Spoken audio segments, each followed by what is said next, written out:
آج کی آیت: محبت میں خوف نہیں ہوتا بلکہ کامل محبت خوف کو دور کر دیتی ہے، کیونکہ خوف سے عذاب ہوتا ہے اور کوئی خوف کرنے والا محبت میں کامل نہیں ہوا۔ یوحنا 4 باب 18 آیت۔ عزیزو، 5 سالہ جیڈن کافی دیر سے اکیلا بیٹھا ٹی وی دیکھ رہا تھا۔ ایک پل میں میری سوچ میں آیا، آخر یہ بچہ بڑے سکون سے کیسی مووی دیکھ رہا ہوگا، پر دوسرے ہی لمحے میں نے اس احمقانہ خیال کو جھٹک دیا۔ ظاہری بات ہے اس کے والدین نے ٹی وی آن کیا ہے، یقیناً مووی اچھی ہی ہوگی، مگر میری سوچ پھر وہیں پلٹ گئی۔ ہوا یہ کہ جب بھی مووی میں کوئی میوزک کا سین آتا تو ایسی خوفناک آواز سنائی دیتی کہ ایک پل کے لیے جی دہل جاتا۔ پتہ چلا یہ کوئی ہارر مووی ہے۔ عزیزو، یہ ایک جیڈن کی بات نہیں، بچوں کا ایسی ڈرانی موویز دیکھنا ہر دوسرے گھر کی کہانی ہے۔ بچے تو بچے، ہم بڑے بھی اکثر لوگ ایسی ہی موویز دیکھنے کے شوقین ہوتے ہیں، جو غیر صحت مندانہ عمل ہے۔ یہ احساس ایسا خطرناک ہے جو دل و دماغ پر حاوی ہو جاتا ہے کہ اکثر انسان خواب میں بھی ڈر اور خوف محسوس کرتا ہے۔ اصل میں یہ خوف کسی صدمے، غیر حقیقی توقعات، سخت اصول پسند ماحول یا کبھی موروثی رجحان کا نتیجہ بھی ہوتا ہے۔ عزیزو، خوف کا احساس کوئی معمولی بات نہیں کہ درگزر کیا جائے۔ یہ انسان کے حوصلے اور ہمت کو کسی حد تک ختم ہی کر دیتی ہے کہ وہ کوئی مثبت قدم اٹھانے سے ڈرتا اور کچھ بھی کرنے کی جسارت نہیں کر پاتا۔ اگرچہ خالق خدا نے انسان کو مضبوط اعصاب کا مالک بنایا ہے، مگر خوف کا عنصر اسے ایسا کمزور بنا دیتا ہے کہ وہ خطرات مول لینے سے گریز کرتا ہے اور اپنے ہر معاملے میں وہ خود سے کوئی محفوظ راستہ تلاش کرتا اور ہر بات شارٹ کٹ کو ترجیح دیتا ہے۔ عزیزو، یاد رہے، خوف ہمارے ازلی دشمن ابلیس کا ہمارے لیے ایک ایسا جال ہے جس سے نہ وہ ہمیں نکلنے کا موقع دیتا ہے اور نہ ہمیں خدا کے ارادے کے مطابق کچھ بننے دیتا ہے۔ لیکن ہمیں ہمت نہیں ہارنی چاہیے، بلکہ خدا پر ایمان اور اس کی محبت کے ہتھیاروں کے باعث اس خوف کا مقابلہ کرنا چاہیے۔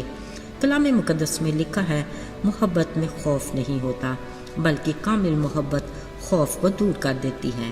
عزیزو، یاد رہے، جب آدم اور حوا کو خدا نے نیک و بد کی پہچان کا پھل کھانے سے منع کیا، خدا نے صاف کہا تھا کہ جس دن تو نے کھایا تو مرا، یعنی موت کا خوف۔ اب یقیناً جس دن انہوں نے وہ پھل کھایا، انہوں نے خود کو پہلی بار ننگا محسوس کیا۔ وہ ضرور موت کے خوف کا شکار بھی ہوئے ہوں گے، پر عزیزو، خدا نے اپنی کامل محبت سے ان کا خوف دور کیا اور ایک برا ذبح کر کے انہیں چمڑے کے کرتے پہنائے۔ یوں گناہ کے باعث ہلاکت اور موت کے خوف کو خدا نے اپنی بے پناہ محبت کے باعث دور کر کے پاک اور بے عیب برے کی قربانی، یعنی اپنے اکلوتے بیٹے یسوع کی قربانی کا وعدہ کر کے دور کیا۔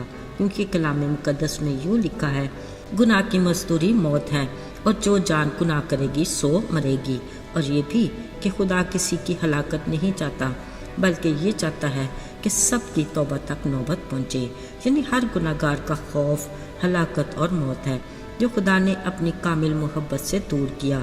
عزیزو، ذرا سوچئے، ہمیں کس قدر آسمانی باپ کے شکر گزار ہونا چاہیے کہ اس نے اپنے بڑے فضل سے ہمارے گناہ کے ڈر اور خوف کو دور کر کے ہمیں اپنے فرزند بنایا اور حق کی راہ پر گامزن کر کے ہمیشہ کی زندگی کا وارث بھی بنایا۔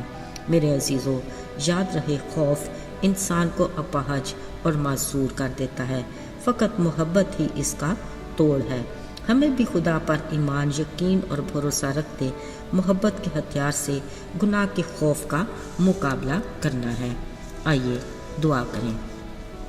پاک آسمانی باپ، آج ایک بار پھر ہم بڑی عاجزی سے تیرے حضور میں حاضر ہیں اور اس بات کا اقرار کرتے ہیں کہ جب ہم گناہ گار ہی تھے تو نے ہم پر اپنی محبت کی خوبی ظاہر کر کے اپنے اکلوتے بیٹے کو ہمیں بخش دیا، تاکہ جو کوئی اس پر ایمان لائے ہلاک نہ ہو بلکہ ہمیشہ کی زندگی پائے۔ ہم تیرے شکر گزار ہیں کہ تو نے ہمیں اپنی کامل محبت سے گناہ میں موت کے خوف کو دور کیا اور ہمیں اسی محبت میں جوڑے رکھ۔ یسوع کے مبارک اور بابرکت نام میں مانگتے ہیں، آمین۔